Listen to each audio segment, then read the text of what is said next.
আসসালামু আলাইকুম আমার আপুরা ভাইয়ারা আন্টিরা আঙ্কেলেরা, আপনাদের জন্য আমি আমার এই হাঁসের ভিডিওগুলো করি।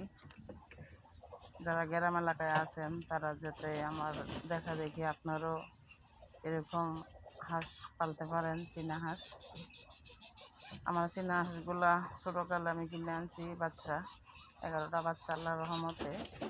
এখনও আমার 11টা হাঁসের বাচ্চা এতটুকু বড় হয়েছে আলহামদুলিল্লাহ। আমার হাঁসের বাচ্চাগুলি আলহামদুলিল্লাহ যতটুকু বড় হয়েছে আমার অনেক কিছুই খরচ গেছে, কারণ খাবার খরচ ঠিক মতন যদি আসলে না খাবার ঠিক মতন না খাওয়া আর পুষ্টি গমের ভুসি এবং পুরা একসাথে মিক্স করে, তাইলে হাঁসগুলো তো আল্লাহর রহমতে গরুর ভালো হবে না। যারা এই পালেন ঠিক মতন খাওয়াইবেন পুষ্টি এবং গমের ভুসির সাথে মিক্স করে, তাইলে আপনাকে হাঁসগুলো আল্লাহর রহমতে শরীর স্বাস্থ্য এরকম ভালো থাকবো। আপনারা সবাই দোয়া করবেন আমার হাঁসের জন্য।